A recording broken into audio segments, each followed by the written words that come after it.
Juda ham hayajondaman. So'zlar bilan ifodalab bera olmayman o'zimni taassurotlarimni. Davlat rahbari sizga nimalar dedilar? Qisqa muloqot bo'ldi sahnaga chiqqaningizda.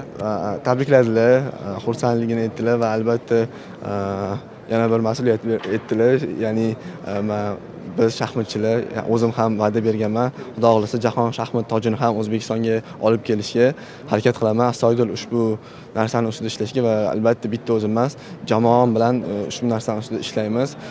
Xudo xolasa yaqin yillar ichida jahon shaxmat tojini O'zbekistonga olib kelamiz degan umiddaman. Niyatingizga yeting. Javohir shu xitoylik grossmeyster bilan o'ynaganingizda o'sha yutishingizga ozgina vaqtlar qolganda xayolingizdan nimalar o'tib ketdi? To'g'risi u juda ham nima desa bo'lar ekan, hammasi juda ham tez bo'ldi. Sababi rapid o'yinda ko'rgan bo'lsanglar, o'yinni 20-30 sekund oralig'ida hammasi hal bo'lib ketdi. Lekin o'sha yutayotgan paytdan juda ham xursand bo'ldim. Sababi ushbu natijaga erishgan eng yosh tarixdagi shaxmatchiga aylandim. Bu natijaga erishganingizdan keyin bilasizmi, xursandchilik ham yaxshi-yu, lekin alohida yana mas'uliyat ham keladi. Chunki o'sha butun dunyo shaxmatchilari menga qarshi o'sha hozir ungacha ham kuchli qarab kuchli tayyorgarlik ko'rishgan bo'lsa, endi bundan buyog'iga undan 2 barobar kuchli tayyorgarlik ko'rishadi, lekin albatta men buni barchasiga o'sha tayyorman deb o'ylayman va harakat qilaman. Keyingi o'yinlarimda undan ham kuchliroq o'ynab, bundanda kattaroq musobaqalarda g'alaba qozonishga. Bugun millionlab, minglab, millionlab o'zbek yoshlari Javohirdek bo'lmoqchi. Nima qilish kerak Javohir Sindorovdek bo'lish uchun? To'g'risi, albatta men shu hamma natijaga erishishimda men o'ylaymanki, mehnat yotibdi.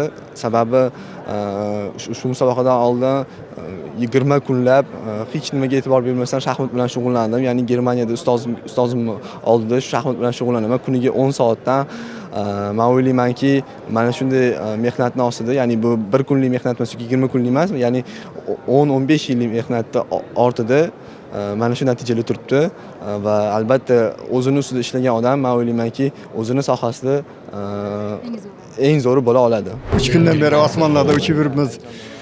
Prezidentimizning e'tiborida bo'lish, bu shaxmatchining qo'lga kiritgan muvaffaqiyati bu men o'ylaymanki, juda Javohirga katta motivatsiya beryapti.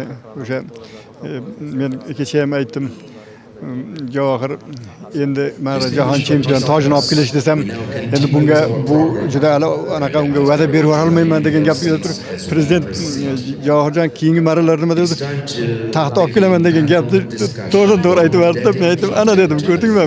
Motivatsiya qanaqa dedim. Prezident bir og'iz sendan so'raganiga o'zi senda haligi kayfiyat ko'tarilib uni olib kelishga o'zi sen harakatni boshlading deb hozir ham gaplashib o'tiribmiz. Rahmat shu prezident bilan shunchalik e'tibor qilib, mana qarang 3 kundan beri mana Javohir shuni e'tiborda, diqqatida necha marta bolam senga ishonaman deyapti. Mana shu 5 million sun'iy intellekt degani aslida mana shaxmat ham o'shaning bir turi. Sun'iy intellektni bir turi o'ylaymanki, bu loyiha respublikamizda tezda amalga oshadi. Haqiqatda farzandlarimiz juda iqtidorli, prezidentimiz shuni bilyapti. Davlat rahbari hozir qisqa muloqot vaqtida nima dedilar sizga? Menga aytdiki, bu iste'dodni asrang dedi Javohirjonni. Men aytdim, jahon chempioni bo'lishga harakat qiladi degandim. Albatta harakat qiladi, albatta bo'ladi degan gaplarni aytdi. Bu juda ham xursand bo'ldik, juda ham oilamiz bilan o'sha eng